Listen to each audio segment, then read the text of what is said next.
Good morning बच्चों। आज हम फिर से हाजिर हैं आपके लिए एक नया टॉपिक लेकर, ट्रिग्नोमेट्री, जिसको हम त्रिकोणमिति भी कहते हैं। 10th क्लास का ये 8th चैप्टर है। तो आज हम त्रिकोणमिति को ही डिस्कस करेंगे। आज की क्लास में हम जानेंगे कि त्रिकोणमिति क्या होती है और ये किन दैनिक जीवन में इसका क्या प्रयोग हो सकता है। त्रिकोणमिति को जानने से पहले बच्चों मैं आपसे कुछ सवाल पूछना चाहूंगा।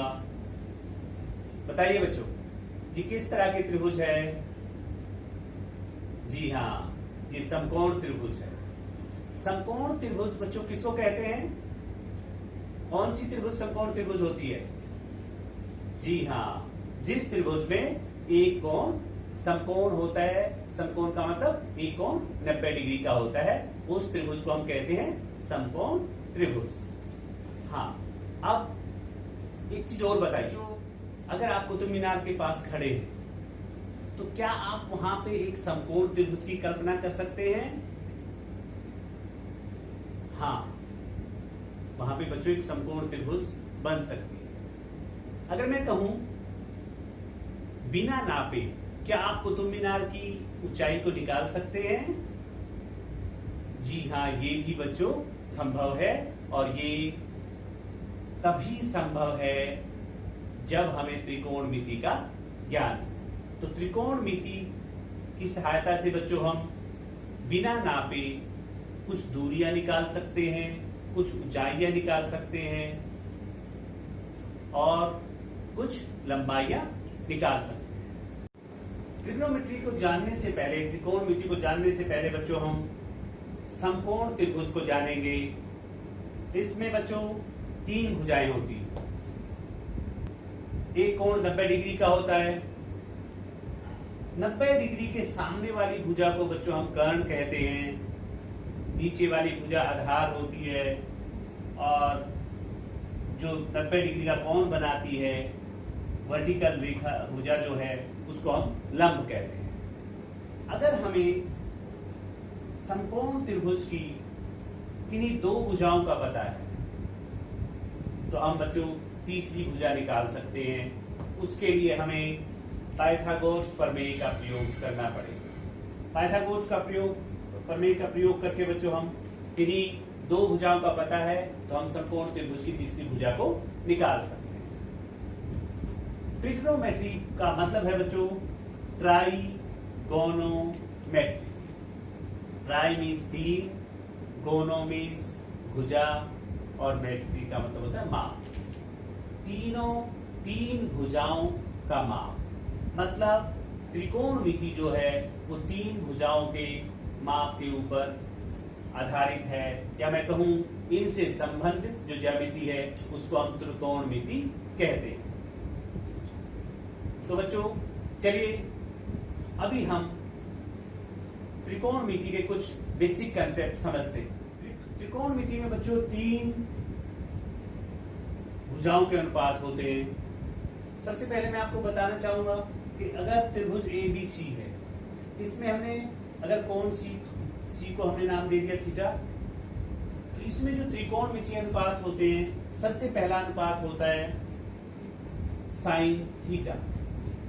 अगर हमने कोण थीटा का साइन निकालना है तो सबसे पहले मैं एक चीज बता दूं कि थीटा के एक तो सम्मुख भुजा है, कोण थीटा के सामने वाली भुजा AB, ये थीटा के सम्मुख भुजा है, और दूसरा है कोण में संलग्न भुजा, थीटा कोण में संलग्न भुजा है BC। तो सबसे पहला हमारा जो त्रिकोणमितीय अनुपात है वो क्या है? Sine theta. साइन थीटा क्या होगा? कोण थीटा के सम्मुख भुजा बटे कर्ण। कर्ण होता है बच्चों 90 डिग्री के सामने वाली भुजा को हम कर्ण कहते हैं। तो साइन थीटा क्या हुआ? कोण थीटा के सम्मुख भुजा बटे कर्ण। दूसरा त्रिकोणमितीय अनुपात होता है कोस थीटा। कोस थीटा क्या होगा बच्चों? थीटा की संलग्न भुजा, कोण थीटा में संलग्न भुजा है BC, जिसको हम आधार कहेंगे। बच्चों हमारा तीसरा त्रिकोणमितीय अनुपात है कोण A का टेंजेंट। या मैं कहूँ टेंजेंट ऑफ एंगल ए, वो क्या होगा बच्चों, कोण ए की सम्मुख भुजा बटे कोण ए की संलग्न भुजा। ये बच्चों हमारे 3 प्राइमरी त्रिकोणमितीय अनुपात हैं। अगला त्रिकोणमितीय अनुपात है कॉसेक ए। ये बच्चों कोण ए का जो साइन वैल्यू है उसका व्युत्क्रम होगा, या मैं कहूं 1 बटे साइन ए। और ये क्या होगा, कर्ण बटे कोण ए की सम्मुख भुजा। अगला हमारा त्रिकोणमितीय अनुपात है सीकेंट ए, सेक ए भी इसको कह देते हैं। ये होगा 1 बटे कोस ए, जो कोस की हमारी वैल्यू है उसका व्युत्क्रम। और कोस क्या होता था बच्चों, हमारा कोण की सम्मुख भुजा बटे कर्ण, और इसका सेक क्या होगा, कर्ण बटे कोण ए की सम्मुख भुजा। आखिरी त्रिकोणमितीय अनुपात है कोटेंजेंट ए, और ये होगा टेंजेंट ए का व्युत्क्रम 1 बटे टेंजेंट ए।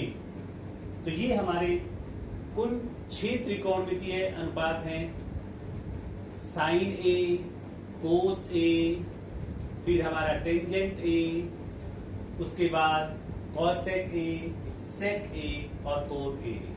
ये कोण हमारे ए भी हो सकता है, बी, कोई भी कोण हो सकता है। किसी भी कोण के लिए हम इन 6 में से इन 6 त्रिकोणमितीय अनुपातों को निकालकर उनकी दूरी या उनका माप निकाल सकते हैं। अब बच्चों आपको इस कार्यपत्रक को हल करना है। इसमें आपको त्रिभुज एबीसी का कर्ण दिया हुआ है, संलग्न कोण ए की संलग्न भुजा दे रखी है, कोण ए के सम्मुख भुजा दे रखी है। उसके लिए आपको उसके कोण ए के साइन, कोण ए का कोस और कोण ए का टेंजेंट आपको निकालना है। घर बैठे आपको बच्चों इसको हल करना है, और जल्दी से अब आप इस कार्यपत्रक को हल करने में लग जाइए। आज की हमारी कक्षा यही खत्म होती है।